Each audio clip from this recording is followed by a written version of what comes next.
Hi. My name's J.C. McCauley. I'm Naisha McCauley, and you're watching AccessTV.org.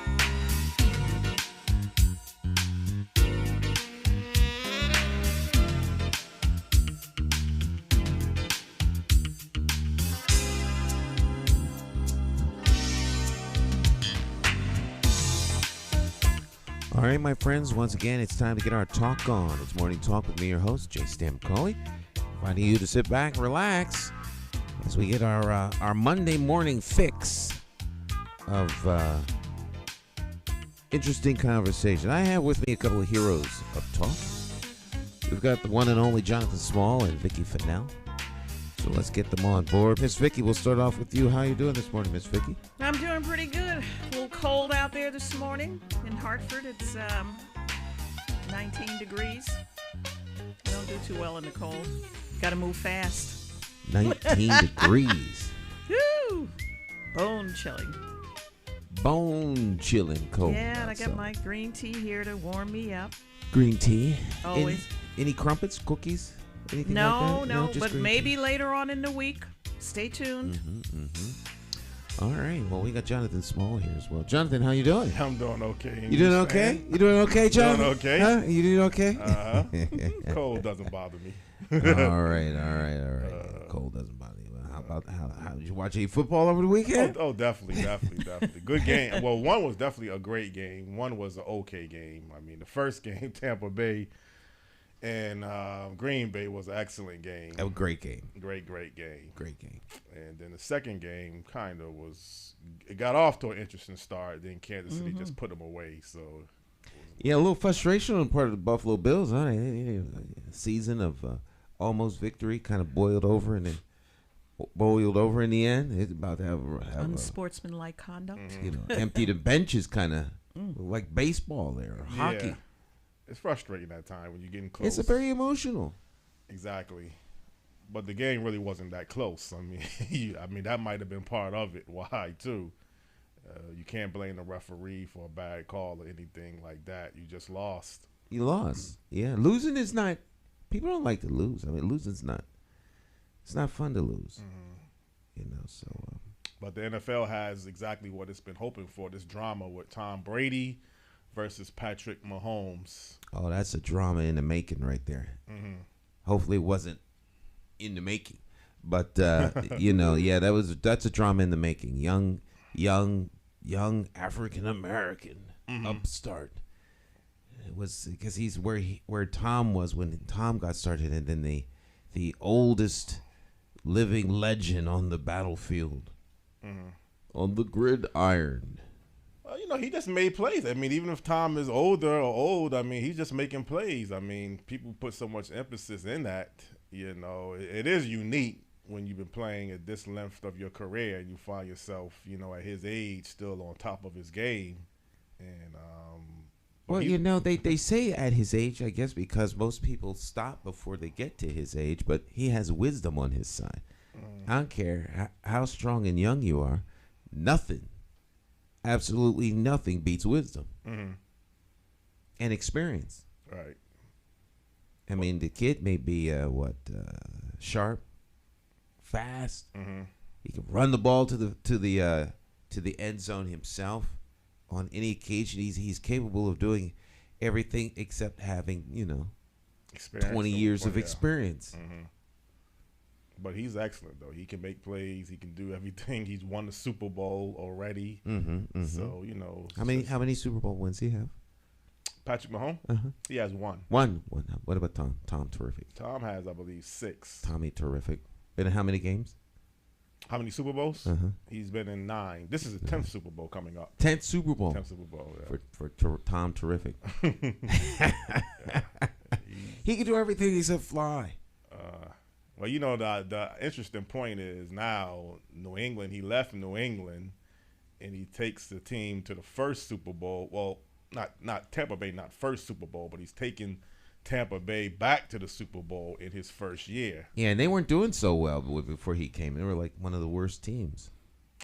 That I have to look into. They had some potential last year. I think people were saying there was a few key players away. I mean, they had a history of going in the wrong direction. They certainly weren't a dominating franchise, but certainly they were saying Tom Brady would have a big impact, and he did. I mean, obviously, but I think the Super Bowl is in 2 weeks. It's not next week, and it's going to be in Tampa Bay, their home stadium. The first time ever a national football team has been able to play in their home stadium in the Super Bowl. That's fantastic. Mm-hmm. Wow. Well, this is a great thing. My wife was she's in her absolute glory, Right. because her all-time favorite quarterback is playing her new favorite team. Mm-hmm. Once Tom left the Patriots, she was pretty much done with the Patriots. And she likes Tom Brady, so when he left, but then so she had to find a new team, which became Kansas City. Oh. So now you've got Kansas City playing the Buccaneers. This is, I guess, as good as it gets for football fans. Mm-hmm. Well, hold on. You said she had to find a new team in this Kansas City? Her new team is Kansas City. She's very disappointed in the Patriots. I thought it was Tampa Bay. I thought she was going. Oh, no. You went for Tampa Went for Bay. Tampa Oh, Bay okay. right from as soon as I like Tom Brady. Right. Oh. So if Tom went to Tampa Bay and Tom is all that in a bag of chips, he should be able to win the Super Bowl in Tampa Bay. Right. Mm-hmm. It's like people who say they could teach kids that are challenged, but then they only have the bright kids in their school.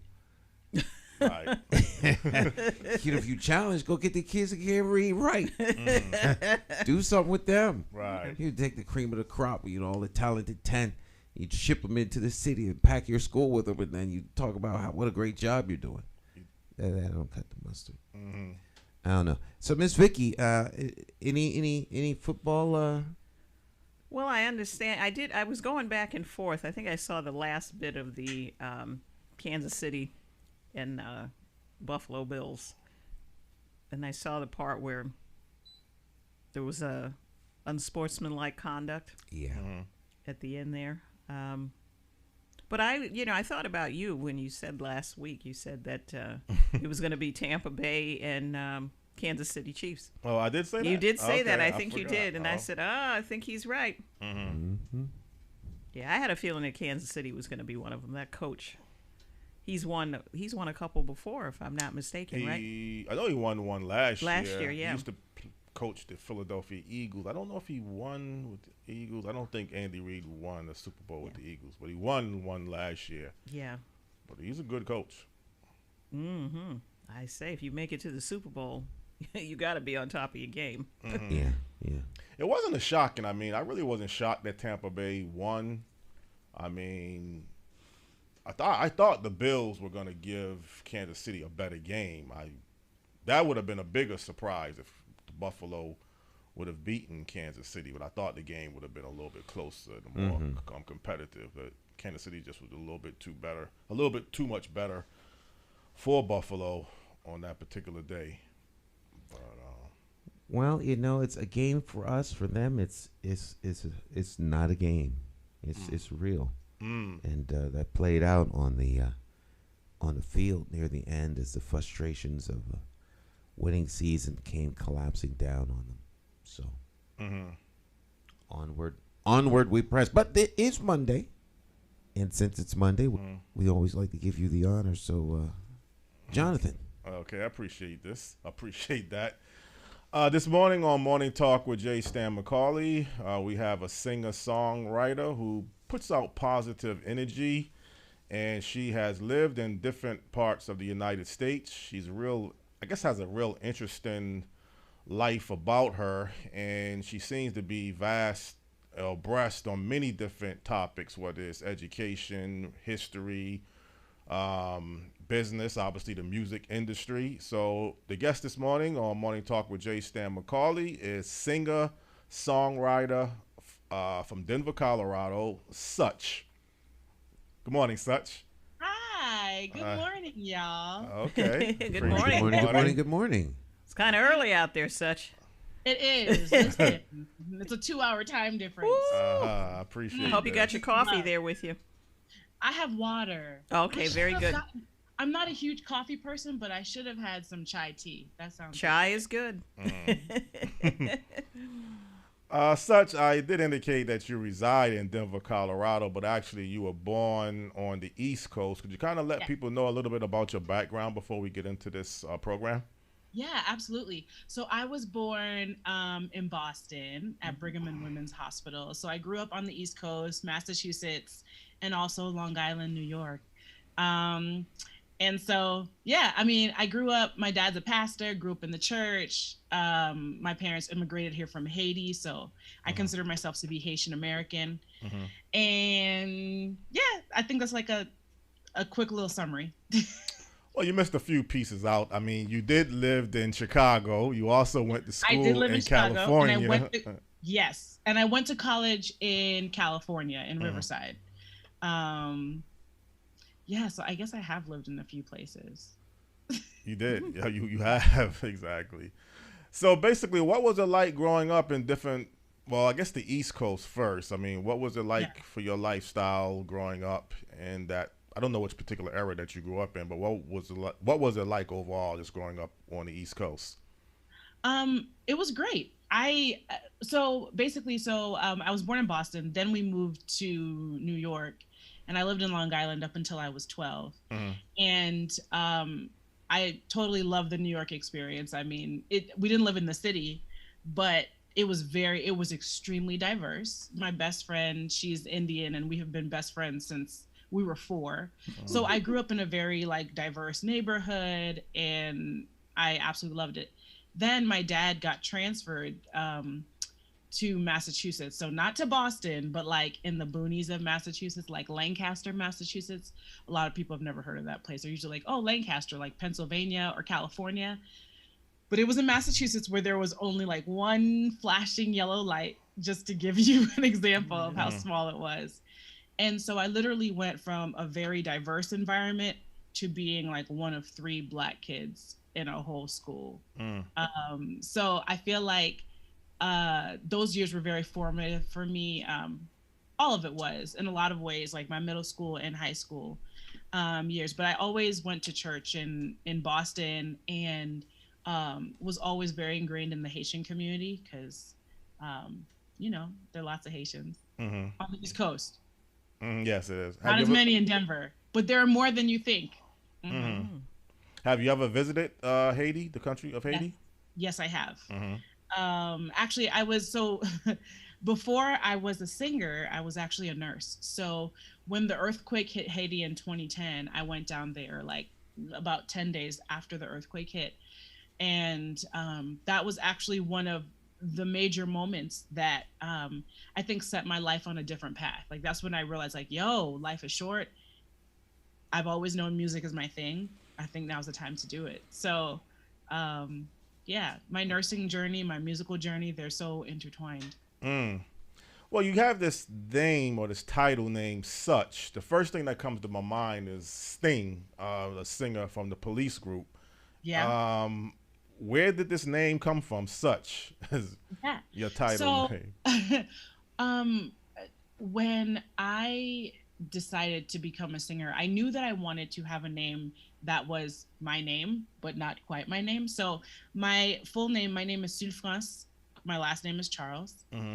And so the SU comes from the first 2 letters of my first name, and the CH comes from the first 2 letters of my last name. And I don't know, it just really stuck out to me, and I was like, Such, that really sounds like me. And now everybody calls me Such. It's not even like, the people that don't even know that I'm a singer, they still call me Such. So because it's sort of, I think there's power in naming yourself. And it's still my name because it comes from my name. But at the same time, I feel like the word Such can be used in so many different ways. One way to be an example of something, and two, to amplify something. And so when I think about this name that I carry forward, I think about what I want to be an example of and what I want to amplify and put in my music. So the things that I, want to amplify is authenticity, and to be real, and to be good and beautiful and comfortable in one's skin. And I think about all the things that I want to personify and put it in my music. So that's where Such comes from. I'm gonna have one last question, then I'm gonna see if Vicky or Stan have anything to ask you. When you start singing, the first singer that comes to my mind is Jill Scott. But then actually when you continue to sing, it sounds like you have a style or a voice or a uniqueness of your own. Have anybody ever told you that you have some similarities to Jill Scott? Yeah, I've heard. First off, I love Jill Scott, so that's a huge compliment. Yeah, I would say definitely. I've heard people say that I have influence, like they can hear Jill Scott. I've heard Anita Baker. I've heard Erykah Badu, India Ari. I think it's just like that, soulful, neo soul, laid back type vibe. Maybe that's the. But I feel like every artist has their influences, and it all just mixes up inside of you and mixed with you, and that's what comes out. Vicky?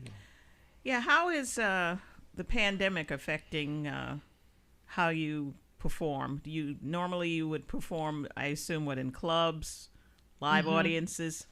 Absolutely. Well, I mean, that's done. No. Yeah. Yeah, I know. It's I think, over the summer was really cool because there were a lot more opportunities and I was able to perform outside and, that sort of thing. But as far as like indoor stuff, I think that's going to be a while before, we get back to that. I do a lot of virtual performances, which I love performing live. So I cannot tell you, y'all, when I get back in front of an audience in which I can actually see their faces and we aren't masked, I think it's going to be a very emotional thing for me, because the unique thing about performing live is that you only get to have that moment once, right? Like here I am co-creating with the audience, and there's a synergy and this energy that only exists ever in that moment. Doesn't matter when you're touring and I'm doing the same show. Every night is different because it's different people and the audience needs different things, and so do I. So when I tell you I miss it so much, I miss it. And it's something that I think I sort of took for granted. I couldn't have foreseen this coming. So I think that, moving forward, whenever that is, whenever I'm able to perform with a live audience and I'm able to see their faces, it's a done deal. Love it. You have a very infectious laugh and personality. What are some of the other things that that you use your music? Some of your other interests. I hear medical, healthcare, nursing. What are some of the ways? I mean, obviously your music probably is very healing. Some of your other interests where you can marry the two, so to speak. Well, I feel like, everything sort of, I think the cool thing about being an artist is for me to actually create, I have to live. Stuff doesn't just come to me like out of a vacuum. So like everything is sort of my job. Like life is my job because I'm a reflection of what's happening. Right. Like, so, sometimes I feel like, oh, I got to be doing this. But there's always been points and times in my career where I literally had to live. I had to sit down. I had to soak things up so that I had to like fill myself up so that I could have something to say. If I'm always just expending, at some point I run out of things to say because I'm not taking the time to actually live. So I think, I can tell you other things that I love. I love journaling. I love writing. I live in Colorado, so it's beautiful here. I feel like I live in a postcard for real. So, going to the mountains, nature walks, hiking, those things are super great. I love to read. And okay, here's something else that I really love. I don't know how I'm going to marry the two, but at some point it's going to happen. So I love, in my head, maybe in another life, I was like a house flipper or something. Like I love the idea of like renovating things and whatnot. And I love DIY projects. So, DIY show. What is it? The DIY channel? yeah, the DIY network. I love HGTV. Yes, but me I too. also love like scouring Pinterest and like going on YouTube and being like, ooh, I'm gonna get this, IKEA furniture and hack it or something like that. So those sort of things are also really, I really, really enjoy that. So yeah. Anything creative. That's good. That's yeah. It comes through. I think when you're a writer, an artist, and all those things come together. Although I'm not really good with putting together IKEA stuff, so if you've got some secrets, please let me know, because that's one thing. I'm not good with abstract stuff. Yeah. It is very abstract. Oh, and also I'm an actress, so I also act, and so I do commercials, and I've also done musical theater, which is a whole other beautiful way to just express my art. When I'm singing as myself, I'm able to connect with the audience as myself. When I'm acting in a commercial or theater, it's really cool to connect with an audience as a character. And so that has been I feel like those two things have really just fed each other. Connecting with the audience as a character is really dope, because you're like, ooh, I get to be this other person. And so how does that affect my music if I'm singing a song and it's about love and whatever else? Like, what is that character? Yeah. Do you spend most of your business career as an entertainer in Denver, or do you frequently have to go to New York or Los Angeles? Yeah. Oh, well, I travel everywhere. Okay. I mean, this is my base, but before the pandemic hit, I think like right before the pandemic hit, I had just finished like a European tour where I was opening up for PJ Morton. Oh, that was incredible. That was like a year ago. Yeah. So, I travel everywhere. Denver is my home base. I think the beauty of, now is that everything is just a plane ride away. So, I'll hop on a plane and go where I need to go. Such, are you just a typical singer? It sounds like to me you have some type of activism in you, that you care about many other issues. We have this perception when you see entertainers, singers, that it's just all about the business, that they don't have a social connections to society.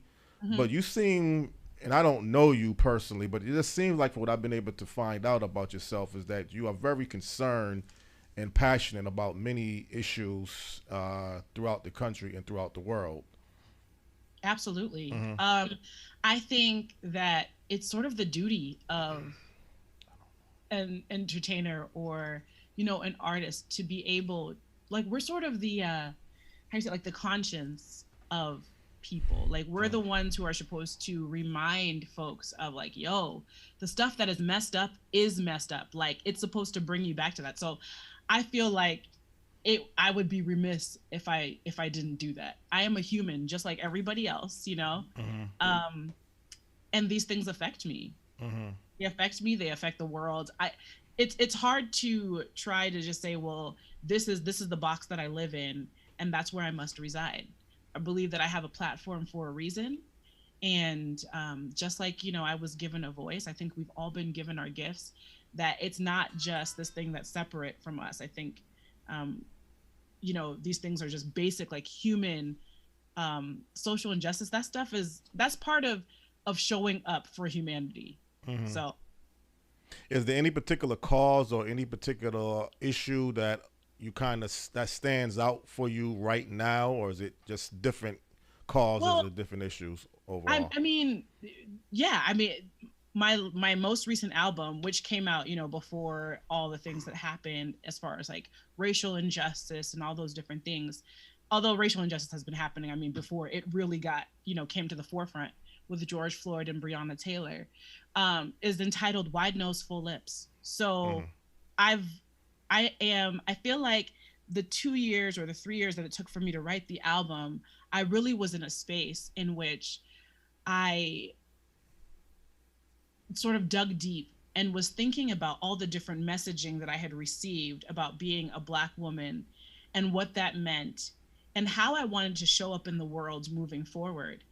And so that album is a love letter to Blackness, and it's a love letter to myself. It is like the discovery of falling in love with all the things that make me me, and loving the skin that I'm in.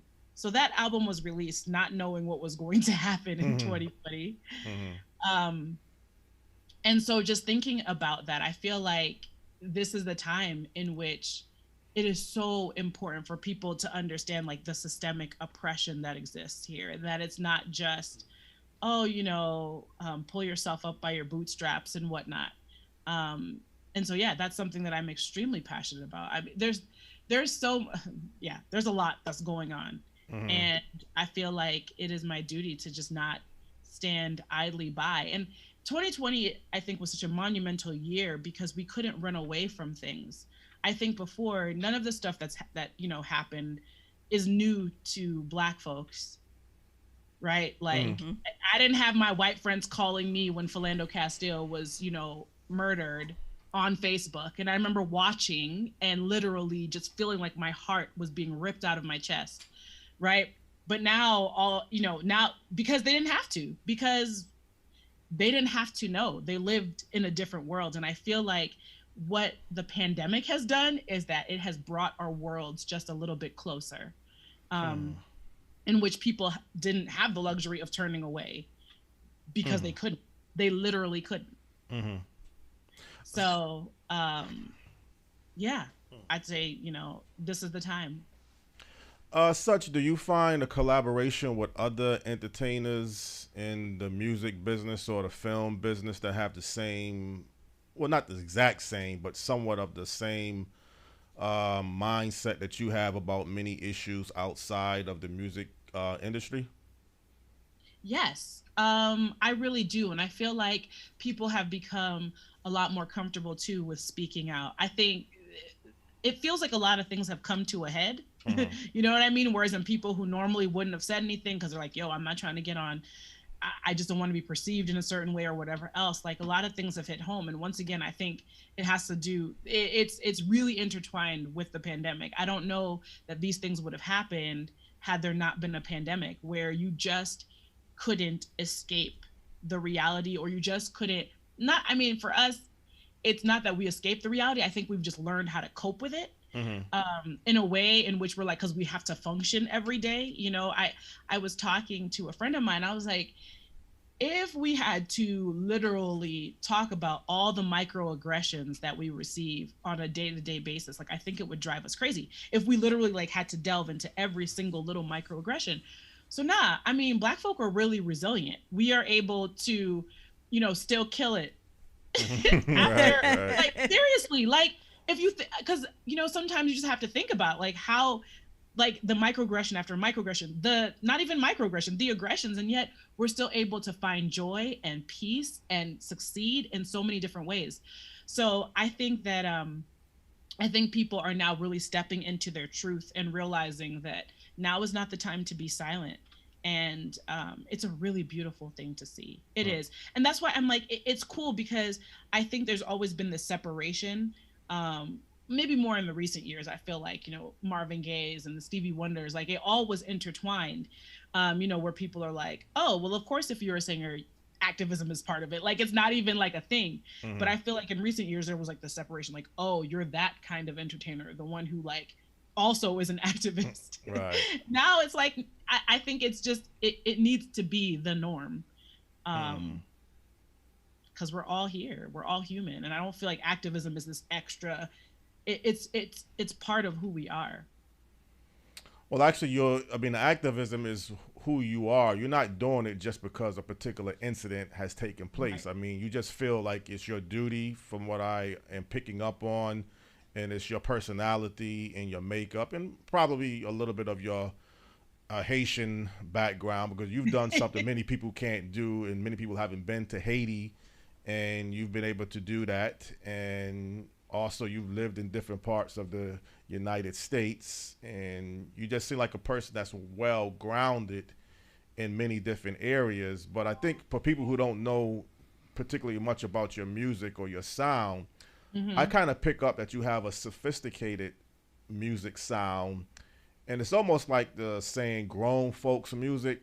It's like a little bit of the past, but it's still in today's era.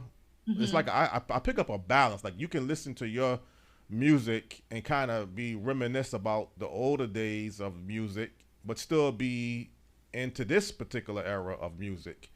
Is that somewhat of an accurate statement, first of all, or is that something more to your music?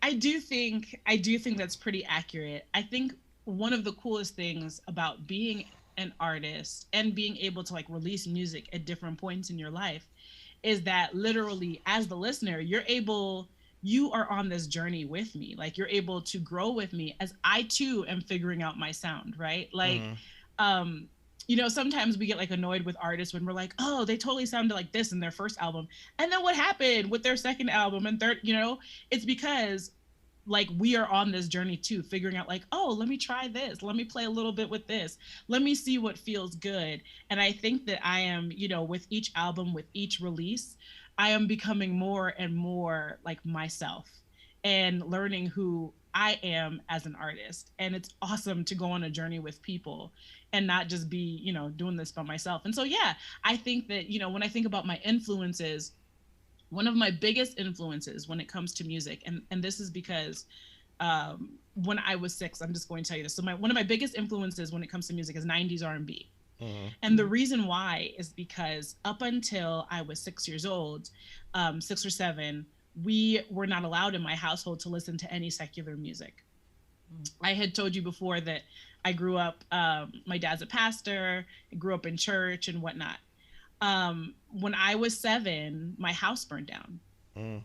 And that was a pretty monumental moment for my family. I think for my parents, they just loosened up a lot. I think they were just like, yo, okay, we don't need to be tripping about, you know, just listening to listening to just Christian music or whatever else. Like, and I remember my older sister, the thing that she wanted was a boombox. And so they got her a boombox, and it was in the early 90s. And so that was the beginning of my secular music education.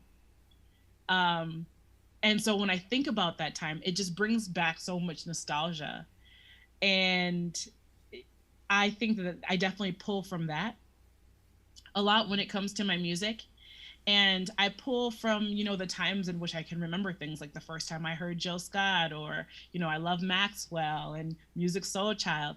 But then also another thing that I pull from is when we moved from New York to Massachusetts, where I lived in a very urban setting, moving to a more, you know, out in the boonies type of setting. Mm-hmm. The kids were listening to more like classic rock and like Sting, like you were talking about, like the Police and stuff. Mm-hmm. And so that's when I was introduced to, you know, Billy Joel and the Police, and even like pop country music and all these different things. And I feel like all of it just like sort of lives in me, and it comes out in various ways. Mm-hmm. So you Stan, you have anything? No, I'm just enjoying this. Okay. You know, I mean, yeah, I like listening. You were talking a little bit about you know, secular music versus you know, PK kids music. Because I have PK kids because I'm the pastor dude that they all grew up in the house with. So,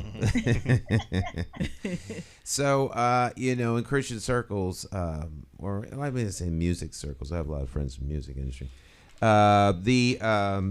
What, you know, there's the idea or the notion that you know, church folks or Christians abandoned the music industry to that which is not wholesome, good, and whole, if you will.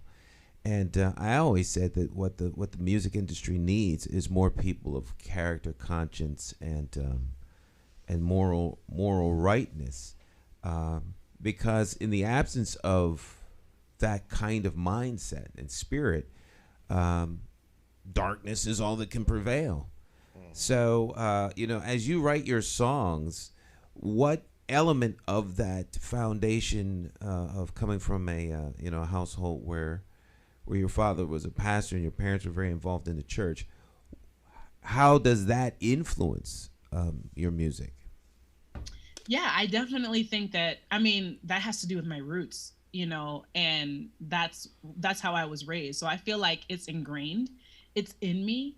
Um, and I think, you know, there is a truth and authenticity that I feel is really important to me. So whenever I approach a song or whatever else, not only do I want to show up in my most authentic way for the song, but I also want the song to be the most authentic that it can be. In that, I mean, I have an album where there are a whole bunch of different genres, and it's just because I felt like, yo, I started out sort of wanting to write, you know, maybe more like an R&B with a jazz and a little bit of gospel in it. But the song veered into, you know, a soft ballad that was a little bit more on the countryside or whatever else, right? So I think that like this duty that I feel to just be authentic, that is rooted in my upbringing. I really, really do. And so I think it's in everything that I do. It's not anything that I ever forget. The excuse me. Now when it comes to songwriting, how do you know what goes into your songwriting? You're talking about the 2 years it took you for your one album, and so it sounds like a lot of contemplation, things along that line went into putting that together. To walk us through the songwriting experience, and then which songs, how do they wind up on the album? What is your goal in this project? Yeah, that makes perfect sense. So I wish I could say that I have like a particular formula where it's like, okay, I'm going to write a song and I do A, B, C, D. Songs honestly come to me in the most random of ways, sometimes the most beautiful of ways. Sometimes a melody comes to me first. And I'll just record it on my iPhone's like voice memo and sit with it for a little bit, and then I'll hear different possible lyrics to go with it. Sometimes my producer will just hop on the piano and he'll just start playing, and whatever he plays, a song is birthed from there. Sometimes and this happened on my last 2 albums. I'm definitely a dreamer. So every time I sleep, I dream. Doesn't matter if I take a nap, I'm gonna have dreams. And a lot of my dreams usually have music in them. And I've written so many songs in my dreams, but the way that it pops up, it's not like I'm in the dream and in the dream I'm writing a song. It'll be like, for example, the song that I have on my album called Melanin, and it's with my amazing friend Carrie Joy, who is a performance poet.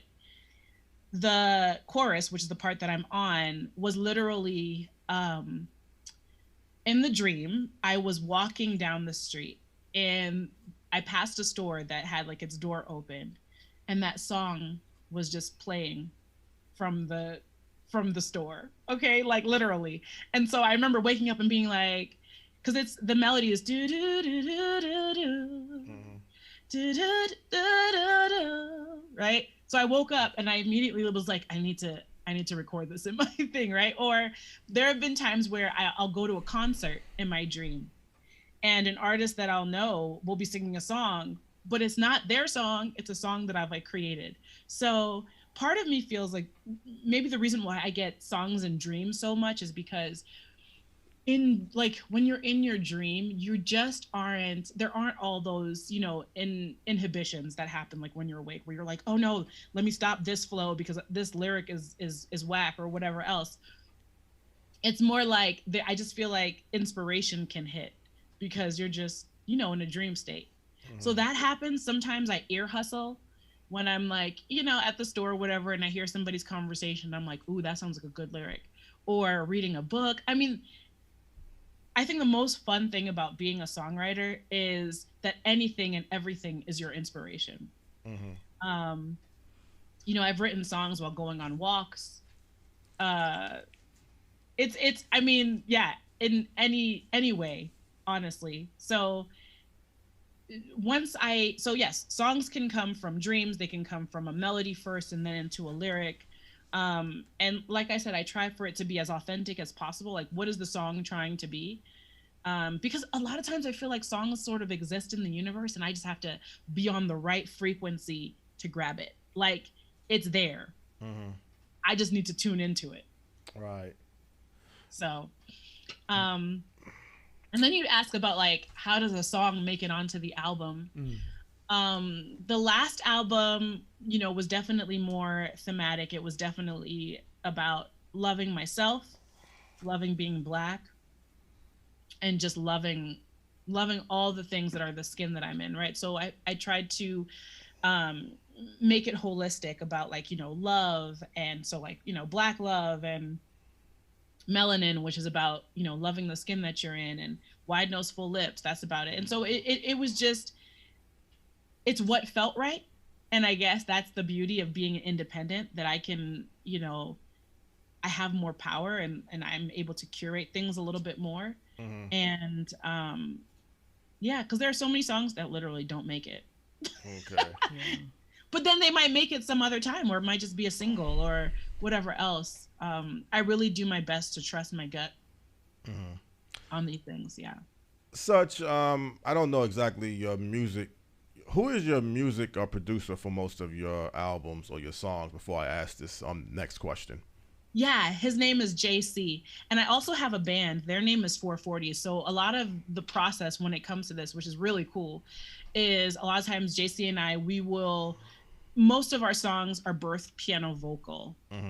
And then I bring my band in like, yo, okay, let's try this. And it's always such a fun experience, going from something that you heard in your head to it like being a real song, right? Like once the drums come in and the bass comes in and there's a guitar and, you know, I get my girl on the strings, like it's such a cool thing to just watch like a song become a song.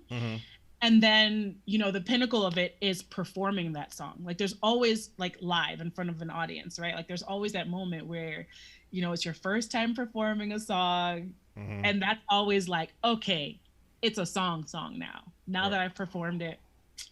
Right. Well, I say that because, you know, the producer plays a tremendous role in an artist as well. I mean, some artists are able to produce, write. You are a songwriter, so you can do the combination of writing and singing. But if you, let's just say you kind of want to take your career or your music to the next level, and maybe I'm naive to say this, but it seems like to me, you can be an average singer, and you're beyond an average singer, so I'm not talking about you. But you contact Jimmy Jam and Terry Lewis, you contact L.A. Reid and Babyface. I mean, Bobby Brown was struggling with his career before the Don't Be Cruel album came about, and he got connected with the songwriting team of L.A. Reid and Babyface. Next thing you know, his album Don't Be Cruel is just off the charts. Same thing with New Edition. They connected with Jimmy Jam and Terry Lewis. I say that to say, do you ever consider trying to get connected to some of those big level producers in the music industry?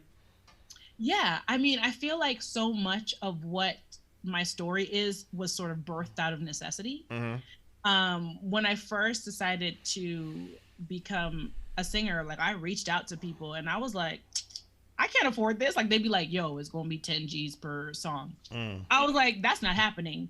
So a lot of things was birthed out. I was like, well, I still need to sing and I still need to, you know, make music. And I understand. And I realized that so much of the industry, you guys, is connections. Like, and I think what's really unique about my story is that I literally had less than 0 connections. I didn't know anybody in the entertainment industry. As a matter of fact, you know, I've known for a long time that music was my thing, but part of the reason why I never pursued it was I didn't know anybody who was an entertainer and was successful. Like you hear about the struggling musician.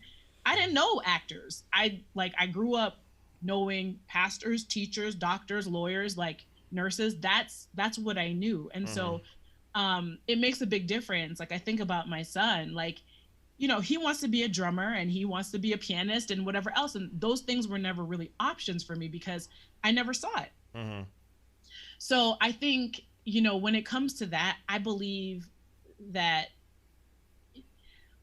yes, I completely agree that you know, yes, your connections make the biggest difference. And I think that's why it's important to keep yourself out there and whatever else, so that you can one day make those connections. And I feel like you're always only ever like a few steps removed from people. Like you're not that far away, removed from Jimmy Jam and Terry, like, you know what I mean? And Terry Lewis. You're not that far removed from Babyface. I'm pretty sure you know somebody who knows somebody who knows somebody who knows them. That's only 4 people removed, So, I do think about that, and I do, and I will continue to, put myself out there, and also, but in the meantime, not be waiting on anybody. Right, because... exactly. Don't wait. Don't wait. Yeah. So how do you market your music?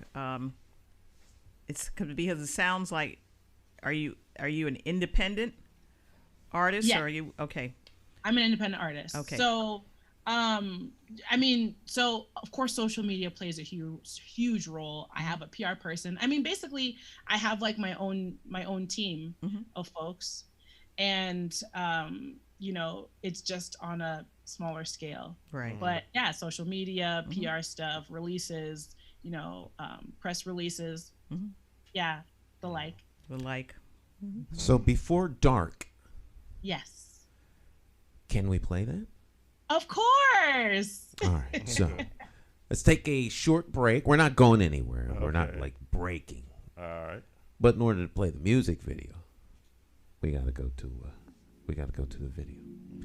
Stick and stay. It's Morning Talk. Our featured guest is Such. Let's take a listen to her music.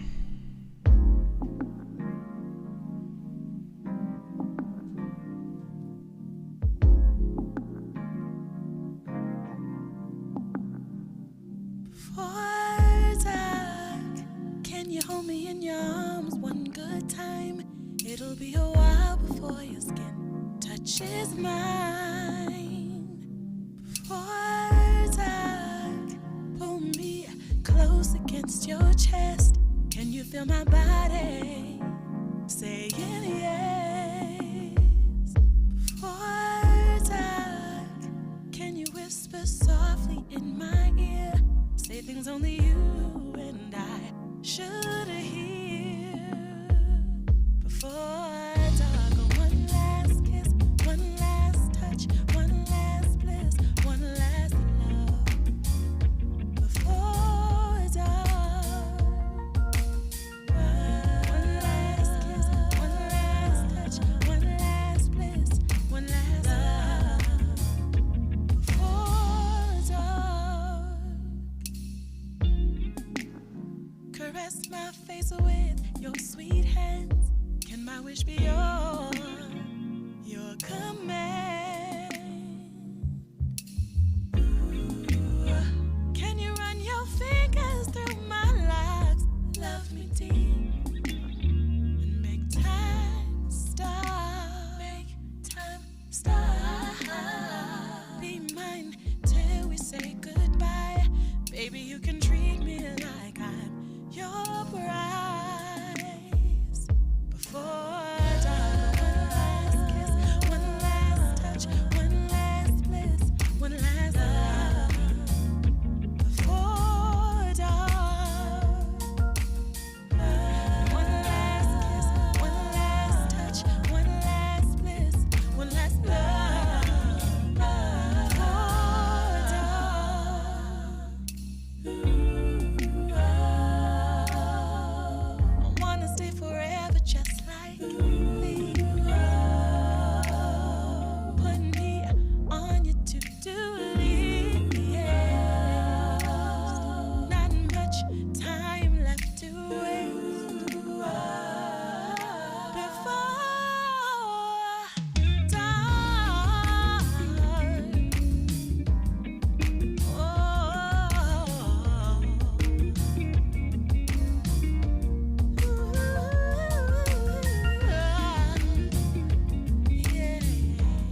3 letters.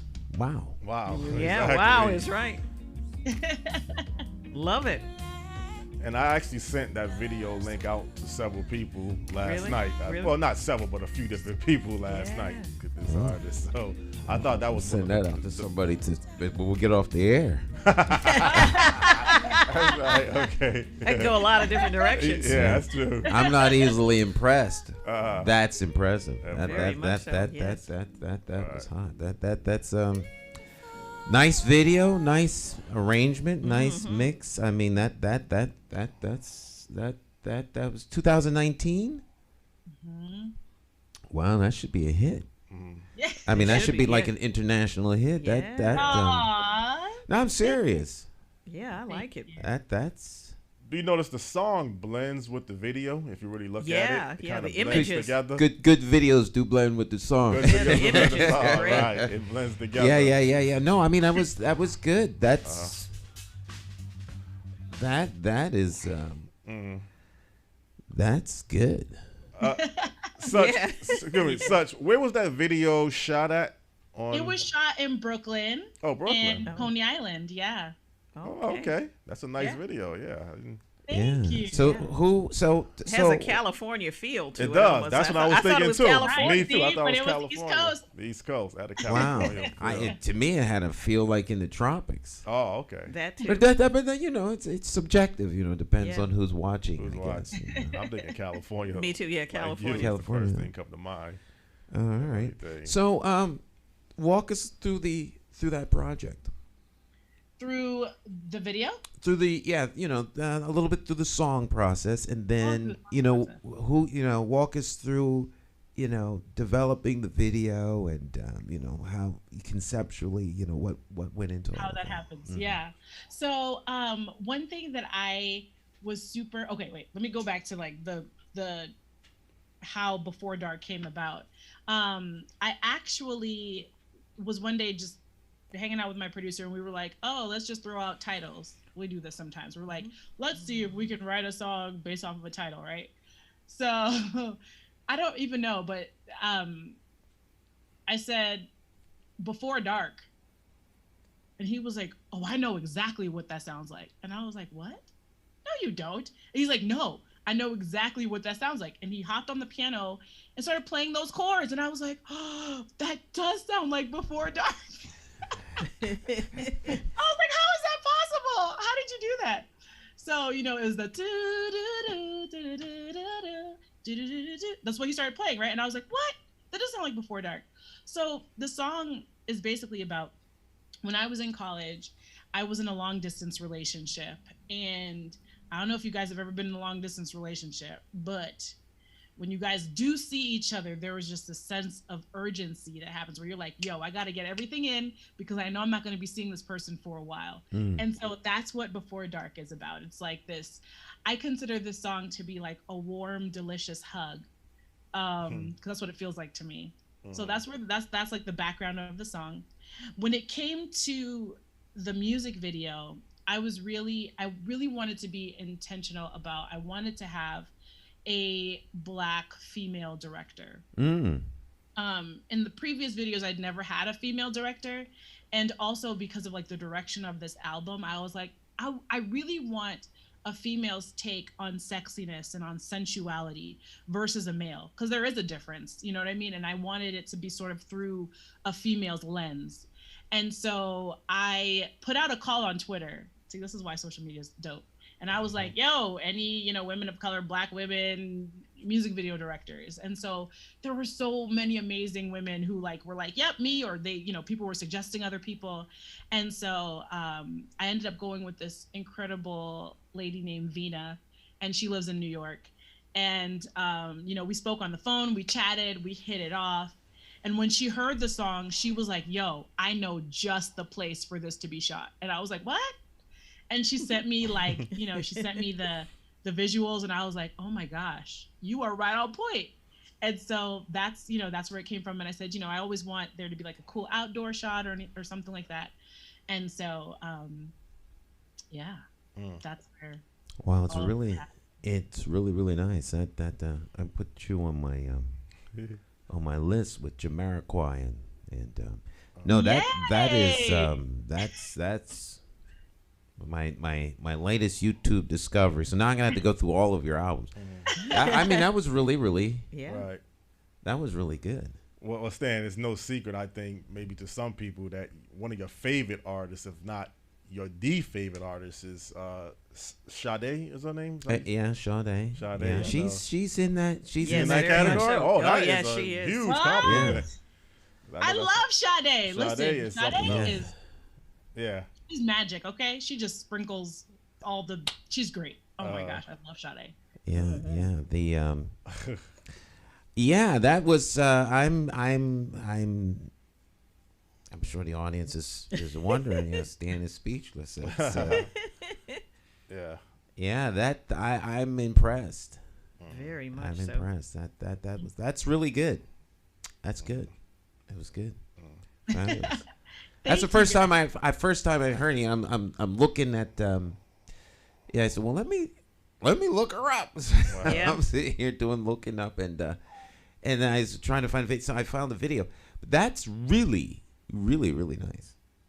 So now and one of the things you were talking about is a little bit of like activism and the what you feel that people who are in positions of celebrity or in the public eye, so to speak, in terms of how they make their living or how they interface with people, have somewhat of an obligation to be well, I wouldn't say obligation, how they, I guess, by default become the conscience of people.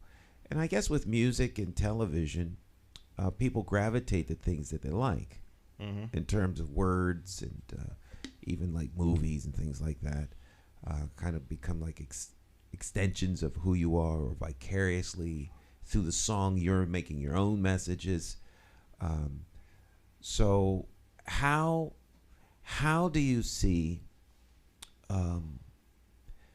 how do you I'm trying to find the right way to phrase this. Do you think that it is a responsibility to be a voice, or do you think that it is just like part of what you do? For instance, this is a very long, convoluted, drawn out question, but bear with me. Take the NFL. I think the NFL, which is state of the art as terms of packaging and production. NFL production is up there with Disney. It don't get much better. And so but I find their whole let's be one with blackness very disingenuous. It's almost as though they have an obligation to do this, and so we can package this and we can leverage this and we can move the league in another direction. There's money to be made, and so now there's all of this outcry as it relates to what happened with Floyd and with Black Lives Matter, the movement, not the organization, and this outcry, and it seems that there's a lot of people who are capitalizing relative to genuine concern. So with that context, where's the line between the quote unquote social corporate, this is what we do for a living, responsibility to give back, and that's who I am giving back? I 1000% agree with you. I remember on Juneteenth, I got an email from a bank saying, "Happy Juneteenth. We're letting all of our employees out early." And I got so mad. I was like, hold up. I don't need you to celebrate Juneteenth. What I do need you to do is stop redlining practices. What I do need you to do is actually stop your predatory practices of giving out like horrible loans to Black churches and all these different things, right? Like that's what you need to be doing as a bank, not this superficial happy Juneteenth, everybody gets out early. Like that's the stuff that really irks my entire existence. It really does, because I'm like, we don't need performative stuff. We need the real. And so if what you do, like, how do you show up in your field. And it's not just, let me just donate a few dollars to whatever else. It's like, what are the tangible differences you can actually make? And it's those sort of things. So yeah, I'm with you on that.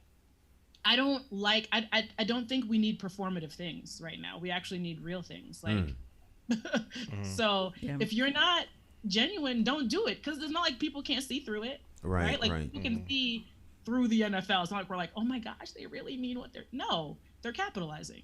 As did a lot of people and a lot of different, businesses, because it was the hot thing, and it would make them look good. Yeah, as you were talking, something came to my mind, with the harken back to the grand narrative, which we'll touch on from time to time here. That's our code word for Bible, grand narrative. Okay. Where it talks about do your works, your good works, in secret, and just do it. Like the NFL doesn't need to do a big production splash. Just go do it. Just go do it. Just go do it. You know. And everybody gave everyone off, like she said, for a Juneteenth. Big announcement. We're gonna give everybody off to celebrate Juneteenth. We're gonna give everyone the day off. like that's supposed to mean something, right? And going back to this thing with the NFL, I'm wondering who was the ad agency that did that ad. Was it an African American owned ad agency? Yeah, I don't think the NFL. I don't think they did. I don't think so. I don't think so. All their own stuff. I mean, those are the kind of things. I mean, if they were serious, that's what I mean. I don't know anything about rocket science, but I'm going to talk to a rocket scientist. Well, I think that they just assume, and I think wrongly, and then sometimes I think these things kind of come out a little half-assed because there's just not enough. You're not bringing the elements in, the perspective in. You may think you're bringing the perspective in, but you're really not. Well, substantive change, as she talks about, you could undo redlining with the stroke of a pen. That's right. I mean, literally. Literally. That's right. And, elected officials could just make it illegal. That's right. Banks could say, you know what, we've profited off of redlining for the last, 100 years, and we find it very distasteful, and we have a debt to pay. So we're going to give anyone that wants to open a business in an area that's been formerly redlined a low interest loan. That's right. We're going to give you a grant based upon however much money. I mean, there's different ways you could. If this is what you really want to do and really be helpful, then be helpful. Don't go through the motions of acting like you care, right, and then not caring. So, I believe that people who are in the public eye and owe their success to an audience do have an obligation to give back. You have an I think they have an obligation. They have a platform to bring a lot of attention to a lot of issues and to be able and the connections to be able to make it happen. So yes, I think sometimes maybe could be afraid of perceptions. They might fear that they might lose fans. Absolutely, I don't think that's the case. I think people are looking for leadership on a lot of different levels, and if it comes from the entertainment industry, great. Comes from the political field, great. Medical, all of it works to the greater good. Well, the responsibility now. There has to be a balance. This is a paradox, not hypocrisy. There has to be a balance because folks have to understand that for entertainers, that is how they make their living. Right. 90% of show business is business and 10% is show. Right. If you don't have your business together, there will be no show. That's right. So you don't set yourself on fire. No. There are some things that you self-immolation. No. Right. There's some things that I think there needs to be a genuine concern that causes a particular artists or entertainers or those who are in the public eye to give back in a substantive way that is genuine in their heart.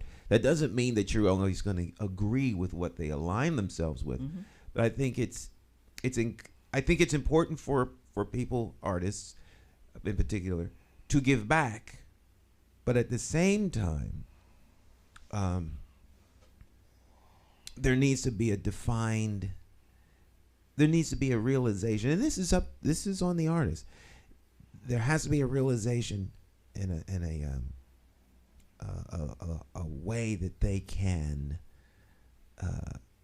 separate that from the artist who is in the business of what I do. It's like I think I'm trying to think through my mental Rolodex. Very few people know what Madonna does. I mean, she's a public figure. She's on stage, but other than that, you really don't know much about Madonna's personal life, right? And what she does and what she's involved with. She goes. That's by design, What I do on stage is what I do on stage. This is my craft. This is my work. But people don't really know what she.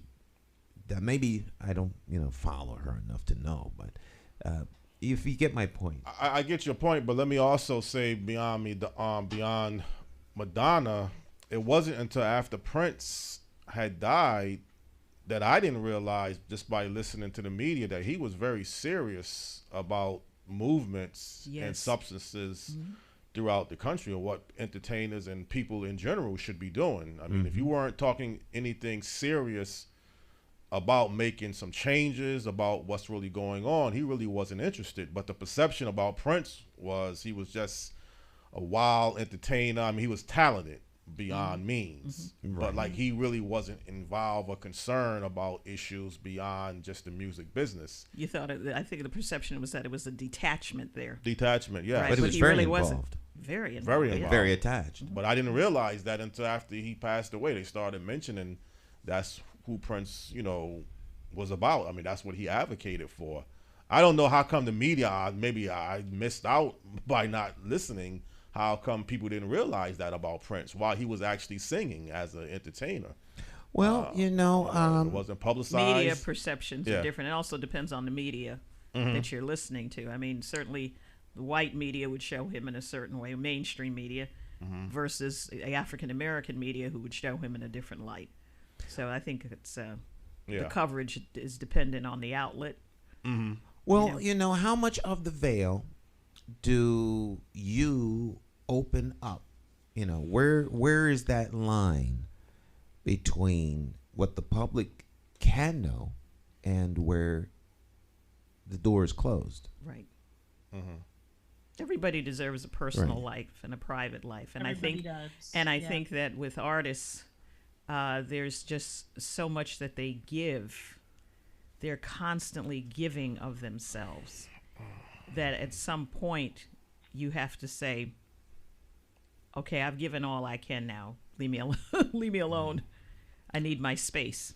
Well, how do you balance that? Because one day when you can no longer walk in public, how do you handle, what is your plan for handling it? Because I'm always of the mindset that you have to be ready for mega success, because the industry you're involved with comes many times with mega success. So how are you positioned to deal with this reality? I mean, I think that that's something that, I think about every now and then. Part of me is just, honestly, I'm very normal. I'm a very average person. I go out with no makeup, and I have no issues with that. Like, I really, really don't. Part of me wonders, and I don't know, I guess we'll have to reconnect, after I blow up, what that's like, because who knows? I feel like it's one of those things where you don't really know what it's like until you're in it. And then you're like, oh, this is so different than what I could have ever imagined. But from, my perspective right now, part of me just wonders, because there have been times where I've gone out to the grocery store and people are like, oh, such? Like, oh my gosh, you look normal. Like, yeah. You are normal. I really, yes. This is part of my job. Do you understand? I don't go out looking like this all the time, just the way, you know what I mean? So part of me wonders, I personally would like to be the kind of celebrity or whatever where people just see me all the time, so it's not this big thing oh, that's just such, that's right, that's just her going to whatever, because she does this all the time. And it's not a big deal because I see her without makeup all the time. Like, it's not this huge, you know, tablet, like, oh my gosh, such with no makeup on. Like, we would never say a man would not wear makeup. You know, I mean, you know, this whole thing with women and makeup, you know, because, and we're so used to, see, we can have a girl chat now, you know, we're so used to seeing each other made up all the time that when we take off our makeup, people are surprised. Even for us, you know, at the end of the day, when all of this stuff comes off, it's like, this is really me. This is who I am. For me, this is Vicky.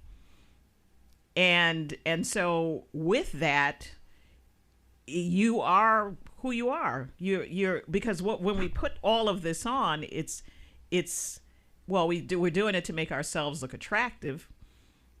But really, when all this is off, it's who we really are. Yeah.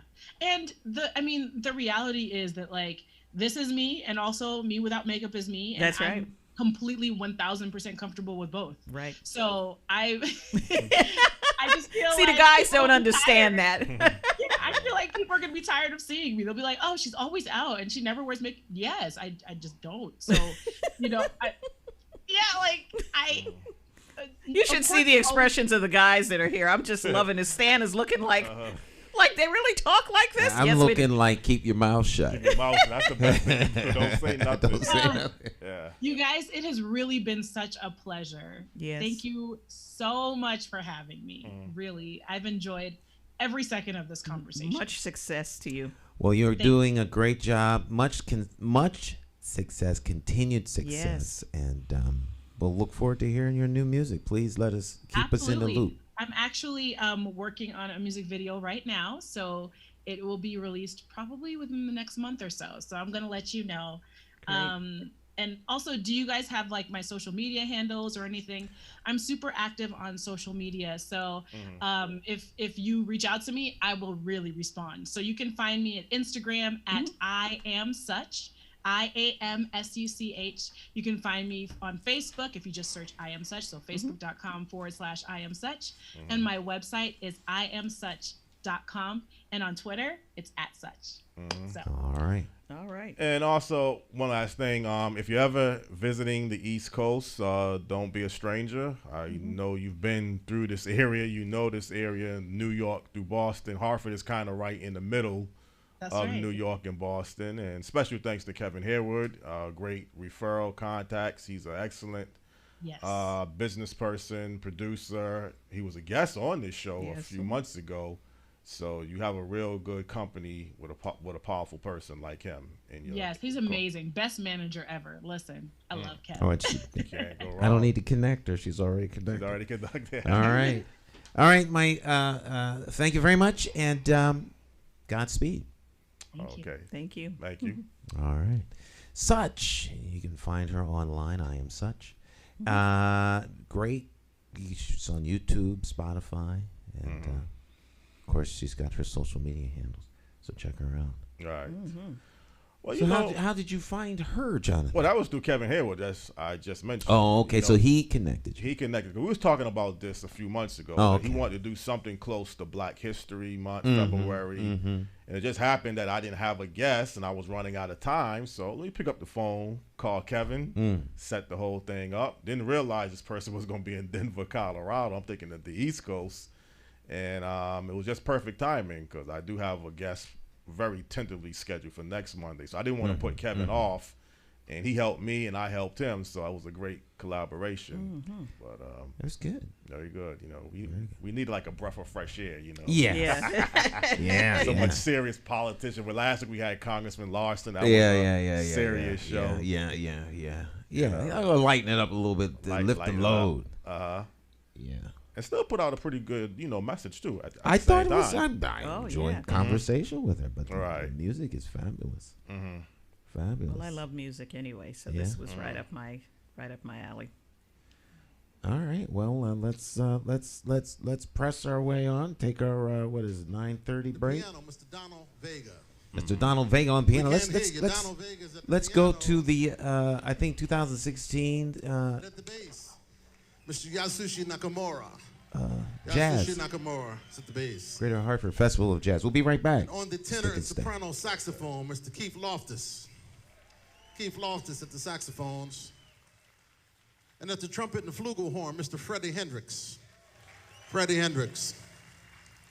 And I believe, aren't you teaching up here at Hart? Yeah, he's teaching up here at Hart. So, third year, he should get tenure in a month or so.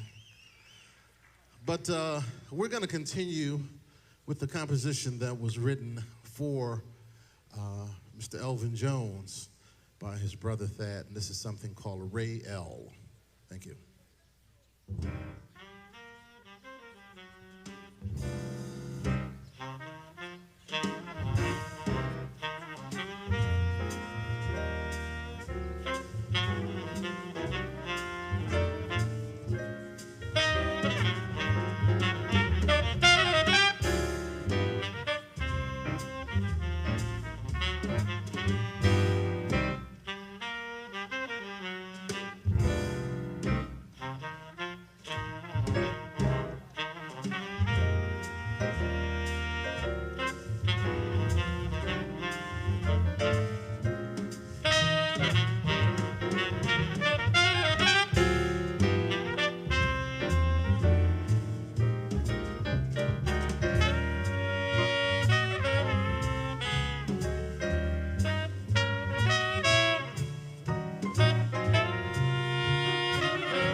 Hopefully soon we'll be able to return to Bushnell Park in the nice bright sunshine and the fresh air and enjoy an outdoor concert like we used to do back before the great pandemic. The 2016 Greater Hartford Festival of Jazz, and out of the library of great programming that we've done over the years, we got a lot of jazz music. I could go deep into some of the stuff that we've played. I think I'll rotate up to the playlists. Some other stuff in the archives. Morning Talk with Jonathan Small, Vicky Fennell, and Wah, as they say. Welcome back. So a great interview. Yeah, well, the purpose is basically, to provide a message, information that people may not be aware of. Also be able to help the artists, help us as well. Sometimes, you're not even planning to have a particular guest on and somebody just pops up and gives you a referral. Sometimes I'm planning to have a guest and it doesn't work out. Mm-hmm. Most time it does work out, but every now and then it just doesn't work out. So I think this format is real good, Stan, that you have to give them enough time, to provide their base of information, dialogue, no commercials basically until after they're finished, which that's also gives extra time. But, Stan, I want to find out one thing. You always say it's either about the message or it's about money. But I still believe there's a middle ground that you can still provide a substance message and make money. It's not the norm, but I think there's a way that you can do it. Well, Jonathan, when you capture that lightning in the bottle, I'll be right here waiting to hear. No. I understand what you're saying. Yeah. Message and it's two reasons to broadcast: message or money. Okay. Very rarely do the two intersect. It got to be one or the other. You can have a hybrid. Mm-hmm. It's sort of like, I guess if I could use this as an analogy, I hope it works. Acting versus mime. Mm-hmm. They're both forms of acting, but mimes don't talk. Right. And actors don't mime. Mm-hmm. So I guess you could come in between, singing versus dialogue. Mm-hmm. You could do spoken word in the middle of the song while an actor plays a part, and then there's mime. So you can mix the two and you can package, but they're just different. So PBS is pretty much, it's kind of messagey. Mm-hmm.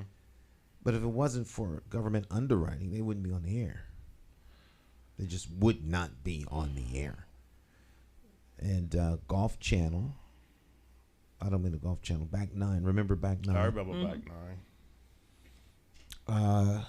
They just didn't have the audience. So you need the numbers. But Stan, where does Dr. Oz show, who provides a medical message and still makes a profit? Dave Ramsey show provides a financial message and still makes some profit. He has the viewers though, obviously over 20 million viewers. Well, Dave Ramsey is a different listeners. That's a different animal. Mm-hmm. He syndicates his radio program. Okay. And he has ancillary items. I'm not so sure that the Dave Ramsey show itself pulls in money from distribution content. Mm-hmm. Dave Ramsey provides all kinds of other services. Clark Howard provides services. Mm-hmm. All right, so let's use for a better example for local. The computer talk with Tab. Is that it? Computer talk? Tab, yeah. With WTIC. WTIC, Tab. Technology is advancing business Yes. with Tab. Now, if I was Rush Limbaugh, I'd have just got $30,000 just for saying their name. Right. But we're not. Okay.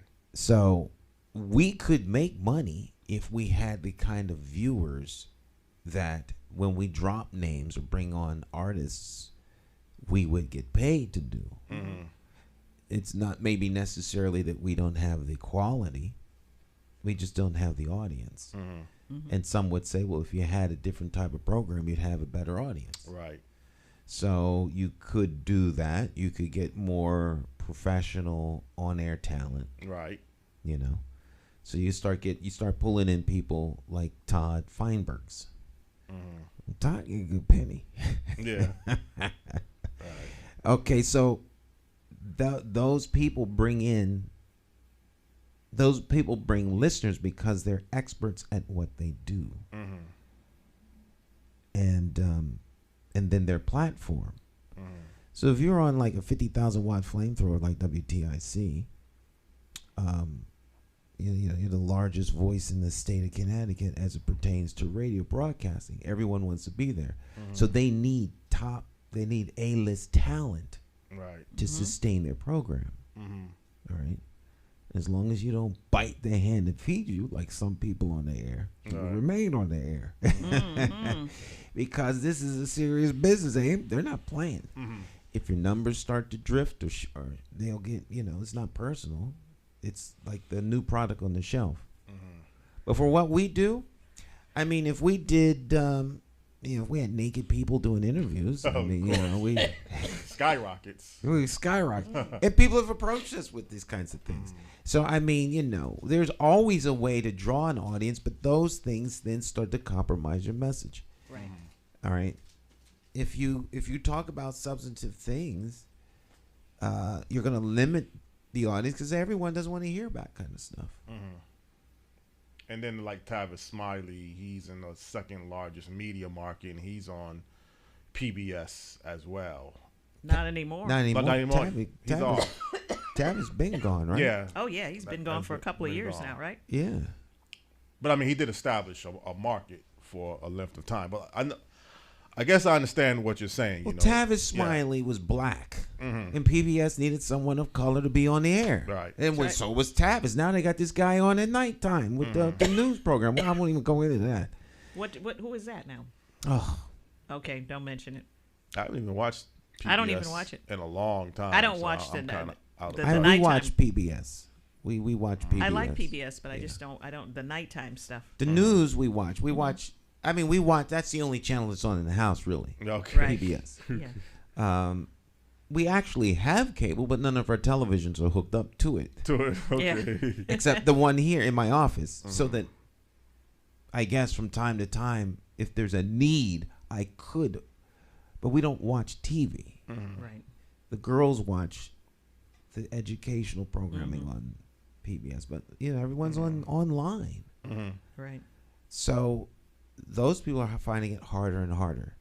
So let's take a look at, we're starting to get into the weeds here, but just real quick, I don't want to go off course too far. The Current. The paper's getting smaller and smaller and small. Soon it's going to be the size of the Hartford News.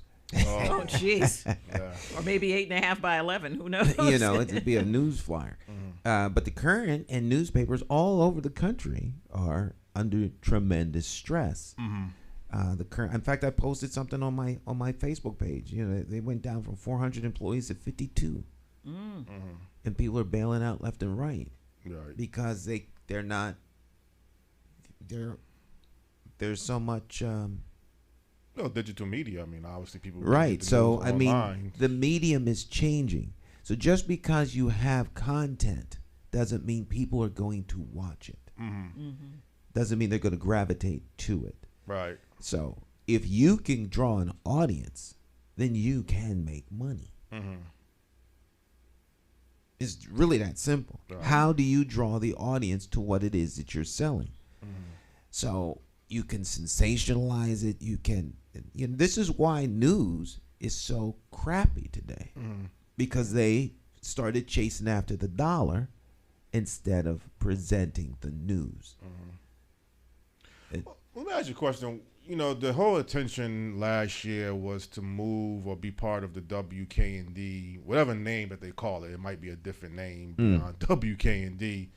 But that was the whole goal, was to take this format of these shows that you do throughout the week and put it into WKND. Right. This was supposed to be a radio show. A radio show. Right. And it wound up being here because KND was dragging their feet. KND's ownership was dragging their feet. So we decided to come here because at the time, everybody was talking about all kinds of things that related to black people, but there was no black people involved anywhere around what was going on. So you'd hear talk radio and they're talking about, well, black this, black that, you know. But, you know, these are perspectives that don't include anyone black. So where's our voice? Right. Where are we in the discussion? Not that we're necessarily right, but I think our perspective is unique because we're black. Right.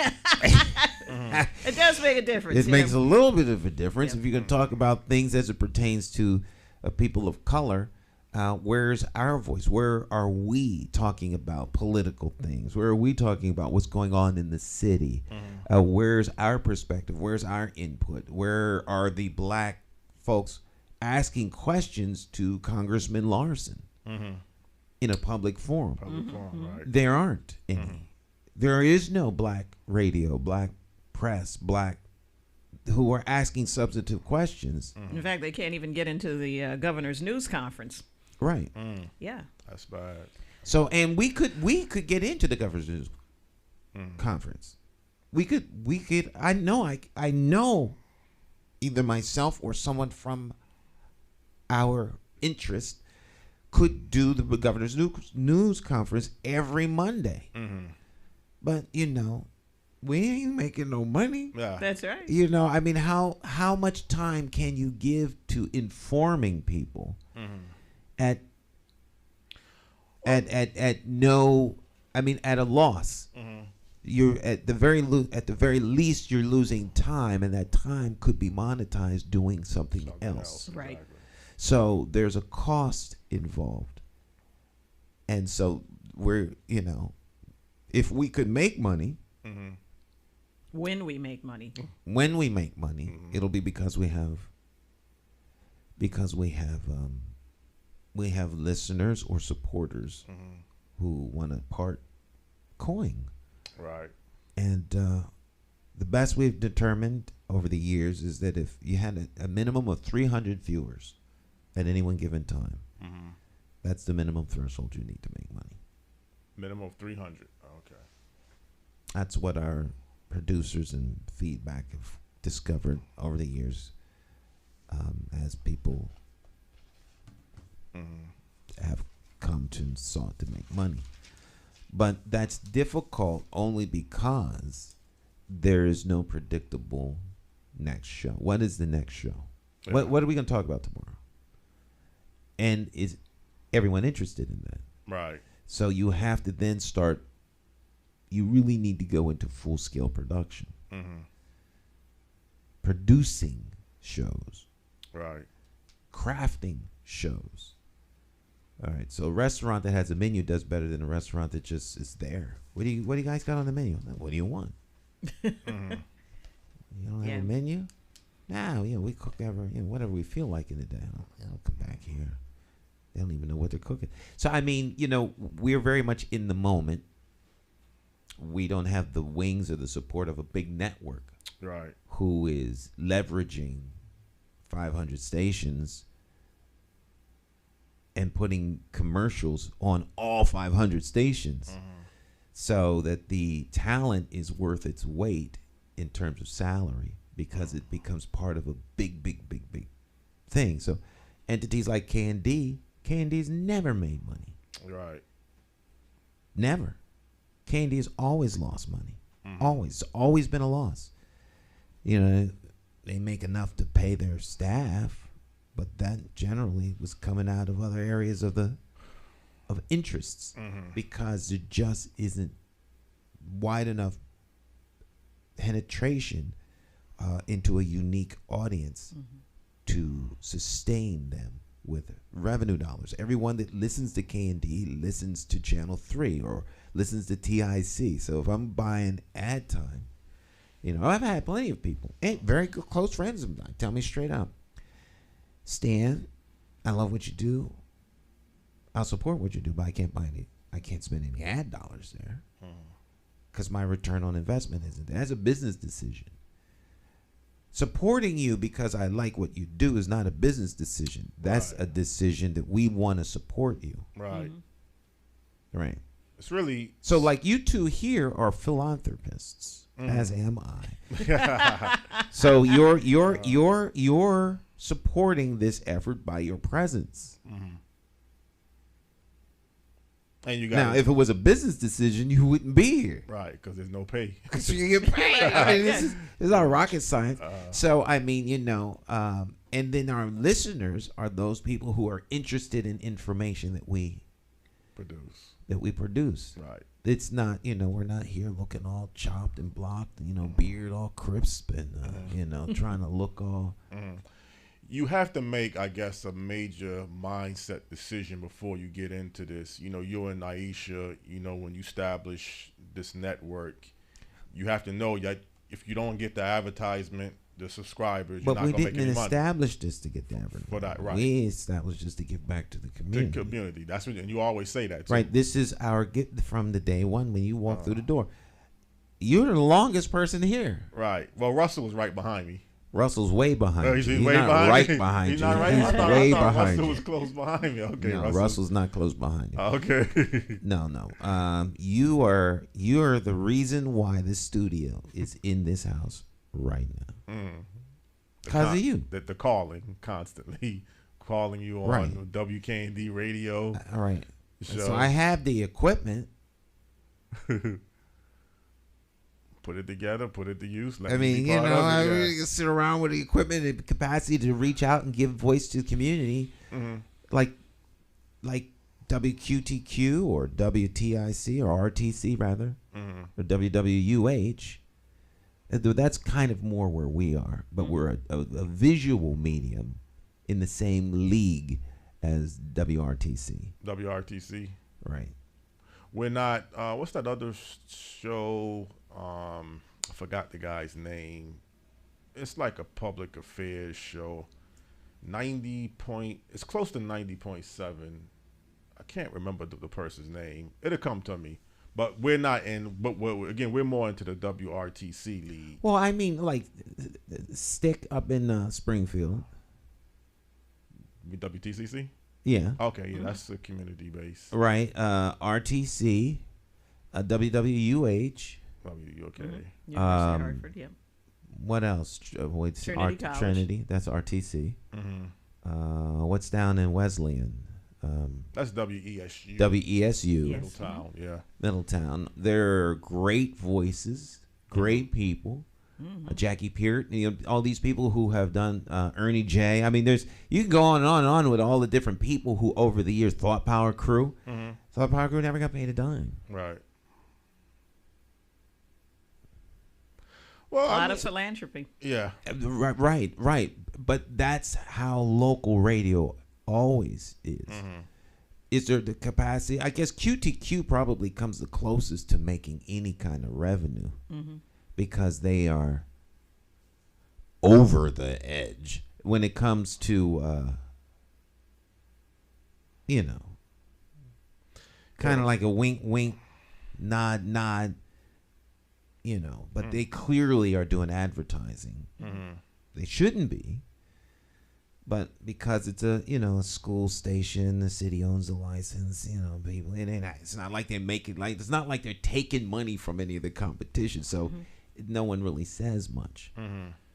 But you remember the gospel station that was out for a little while? Yeah. Praise FM. Yeah, what happened to them?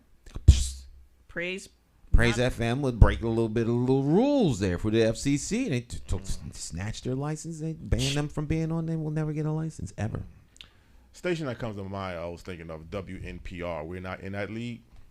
WNPR is national broadcast. National Right. broadcast. We're not in that league because we don't have deep pockets like they do. Okay. So their support base is much, much different than local radio. Local radio is very rarely ever supported to the degree that you can make a living. Now, you could come up with a strategic plan and a strategic,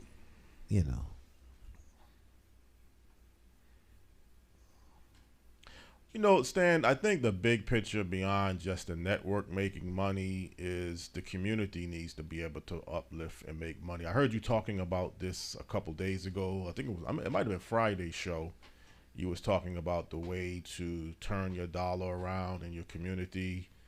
And it's always could come across as a sound bite, a good idea, but really substantially nothing has been proven other than, I will say, the first cathedral church, when Bishop Bailey was able to take that struggling smaller church on Greenfield Street and move it out to Bloomfield, is one huge example of taking something on a small level and blowing it up on a big level.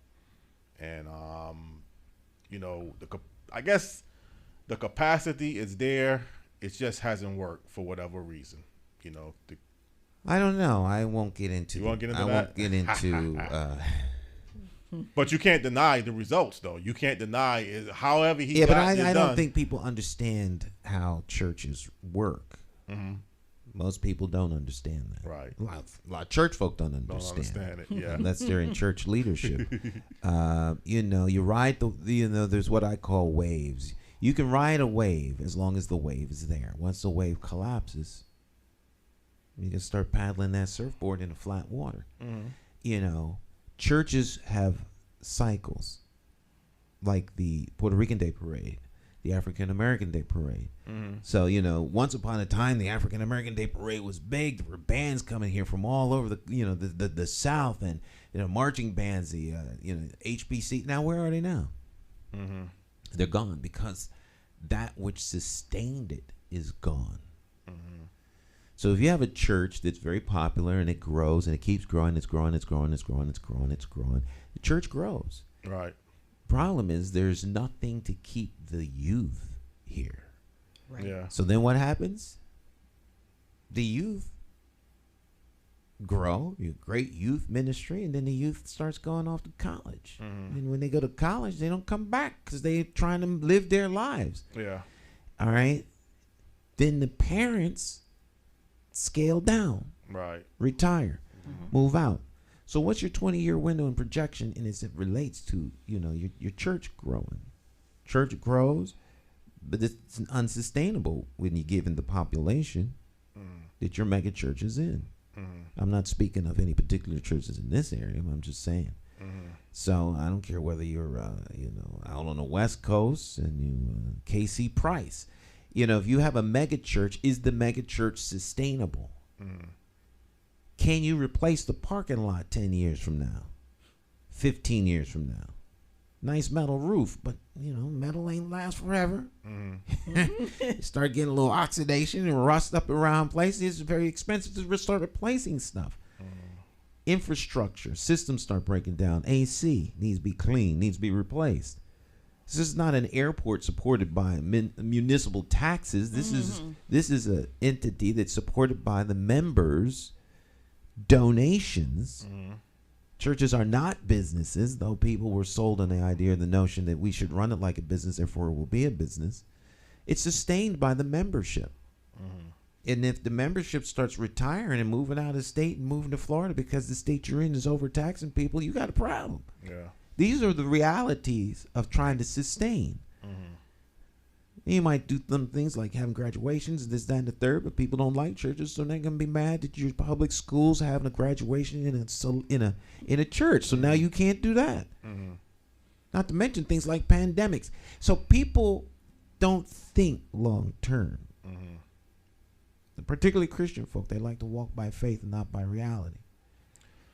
Well, So there's what may be considered success as people in the world consider success. But what is success? Well, not even just success. The point is they went again from Greenfield Street Mm-hmm. to Bloomfield, Mm-hmm. a smaller building, smaller church to a mega church. Mm-hmm. You say it can't be sustainable.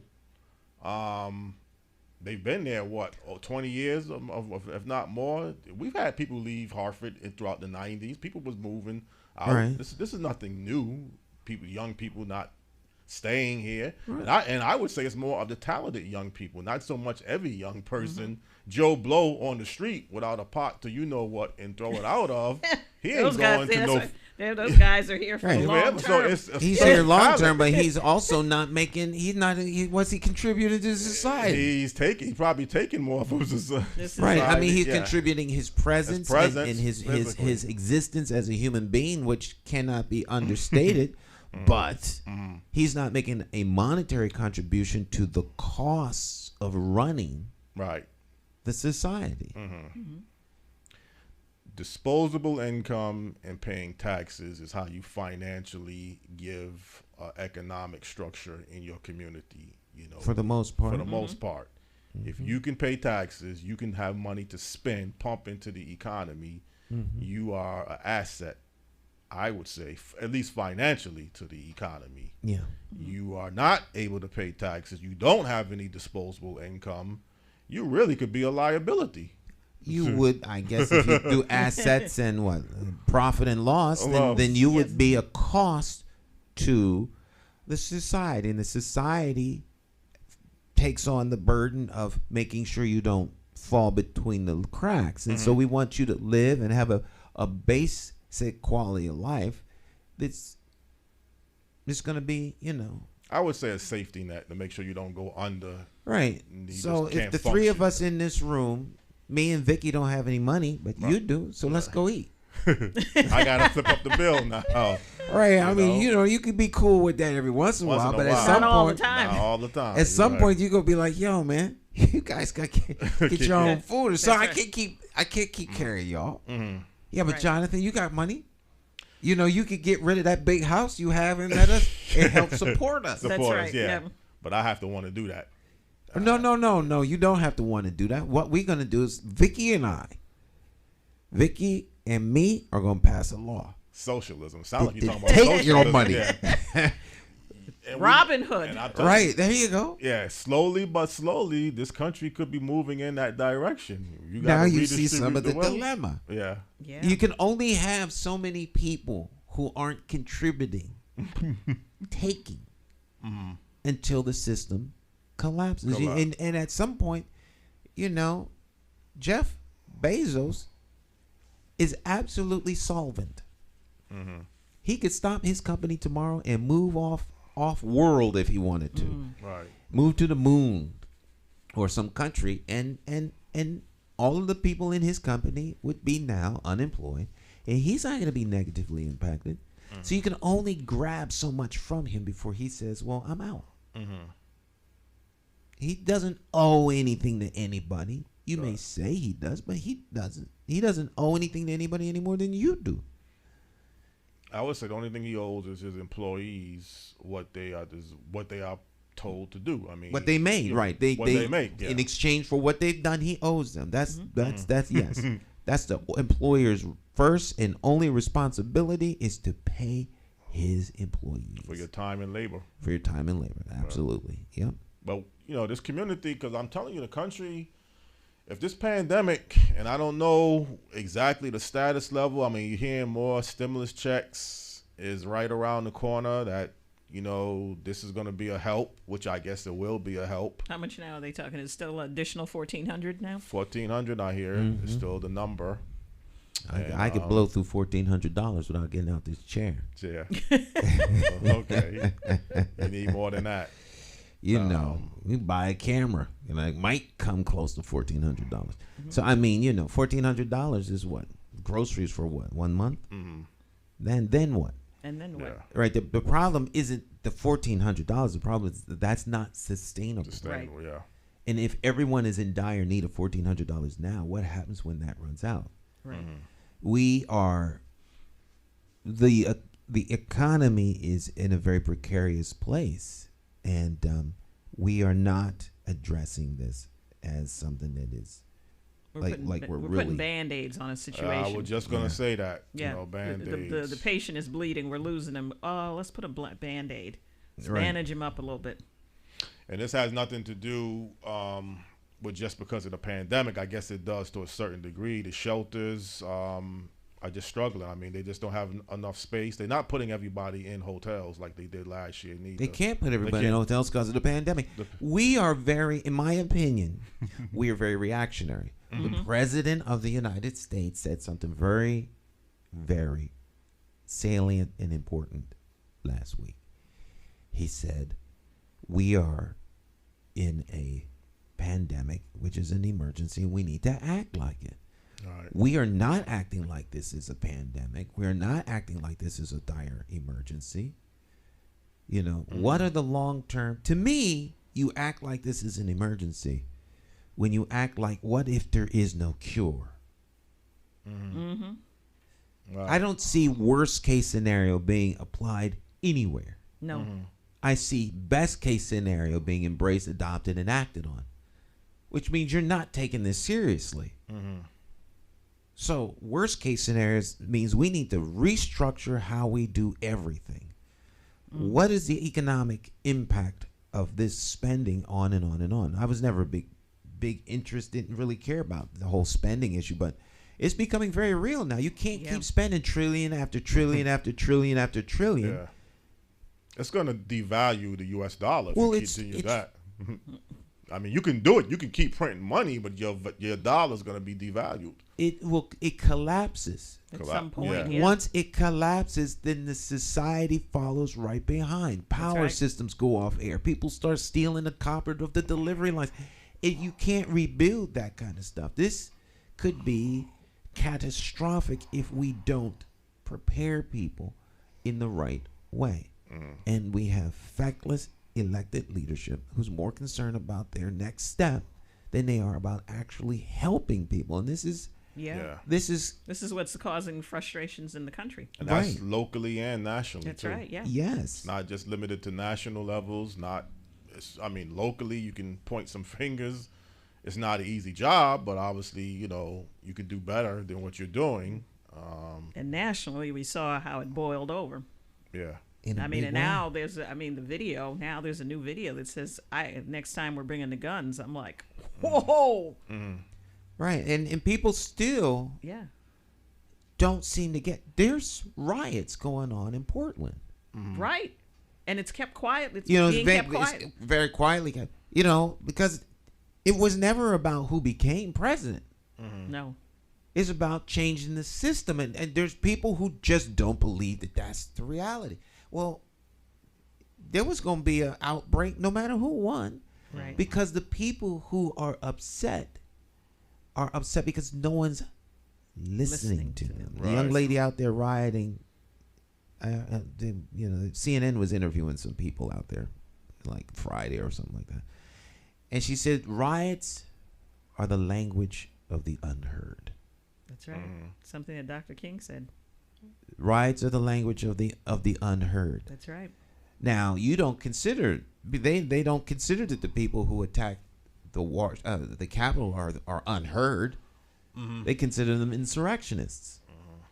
Just Well, using you can call them whatever you want, but it's a riot. It's a riot. They're unheard. There's people on both sides who feel no one's listening to them. And some was even articulated that, when the reporters talked to them, they said those people in there, they're living in an insulated world. It's about to get real quick on them now. Yeah, they're in there running for cover. Our lives were threatened. Your life. You're supposed to represent us. Hey, guess what? It happens all the time in the hood. Welcome to the front seat, congressman, senator. Right.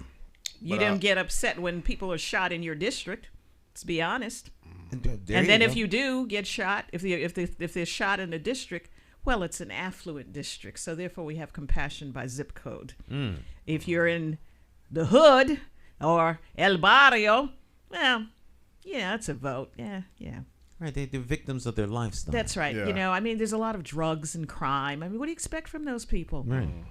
Where's the outrage? Because somebody, little Johnny or Shaniqua, got shot last night. There's no outrage. How many people were shot over the weekend? Maria and Jose. Yeah, you know. Right. Yeah, really. but still, the people in the community got to be the ones that take it to the forefront. If you're looking from your outside, they may not be outside because they represent. How many? District, I mean, look but at if Reverend you Henry Brown. Yeah. We see him out there. Mothers United Against Violence. Mm-hmm. We see the families out there, mostly black and brown.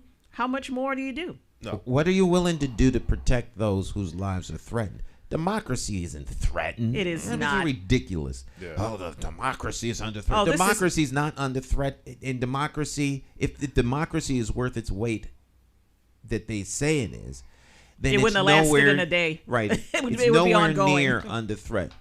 Congress people Felt threatened. were under threat. That's right. And they brought 24,000 security guards to protect them. Now, when the community is under threat, where's the security? Where's the protection? Yeah. Where's the same care? If democracy is under threat, if the people are under threat, then democracy is under threat. And then look how they treated the National Guard. Oh, get out of the building. Yeah. Go downstairs and sleep in the garage, in the cold garage. Yeah. So, you know, Outrageous. the Disgusting. the systems are collapsing in on themselves. But this is a great subject. We could go on for hours and hours about this. Well, you have a format tomorrow. I think Alfonso is probably the person that I really like to listen to, and I like his views when you touch into subjects like this. He's very consistent on his beliefs. I mean, I don't want to put words in the man's mouth so he can speak for himself, but he will always come back and say there's a history of what we've been going through and why should now be any different, but we all don't think the same. I mean, that's the bottom line. We all don't think and operate the same, and we're not operating on all different levels. Unfortunately, you may think because you have a little bit more money and a little bit more security that you can be immune from these problems, but that's not always going to be the case. Seepage. It's just It always perception. seeps in. Yeah. Yeah, you can't move off world. Right. And so, Wasn't that a movie? there are people, I guess, who can insulate themselves from some of the problems, Yes. and indeed are. Right. But if you care about the society around you, and try and do your best to lift your voice so that others can hear and grow and learn. All you can do is try. We know what the issues are. What are we doing to try and help bring awareness to it or change it? I think that's the best that we can do. All right. And if you can make a little money along the way, well, nothing wrong with that. Well, you heard Congressman Larson said last week, having shelter and food to eat, and he said one other thing is a good start. I forgot the third piece he had mentioned, but I would say pretty much if you got a place to live and you're not freezing to death, You're got food, among the blessed. Among the blessed. You are among the blessed. No doubt about that, Jonathan. But that was Congressman Larson's words last week. When I asked him that question about, how do you start to affect some, I forgot exactly what I asked him, but he gave me that response. But let's keep up the good work, Stan. What you're doing, in this Well, you network. keep up the good work. I don't do this by myself. I mean, It's just a team effort, but keep team this effort. You, thing and Vicky, Russell, Yeah. and Dr. Bowen, and Cleo Duke Wright, and Alfonso. And a that's special appearance by your other half. special appearance by my wife. That's tomorrow, actually. Yeah, right? yeah. Tuesday. So I mean, we that's the little crew. To doing the best we can to keep the flame alive. And you say you have a guest this Wednesday for the educational show? Yes, Reggie Hatchett, Coach Reggie Hatchett will be here. Okay. That should be interesting, as there's a little controversy brewing. So he was invited to be here. So he'll be here on Wednesday. But tomorrow will be Alfonso McGriff. But we'll see, right? All right. We're running out of time. Yeah. We out of time? Already? Yeah. it's Oh, past yeah. time. It's past time. It's my- Time. Yeah, themes. Let me back up some theme music here. There we go. Oh, that's beauty that of that live that there is TV. rough. You know, there's nothing professional about that. All right, we're out of time. Okay. All right, thank you, Miss Vicky. Yes. See you on Thank you, Thursday. Jonathan. Thank you too. All right, Okay. and thank you all out there, and our special guest. Want to thank her too. We'll see you tomorrow. Bye. Bye.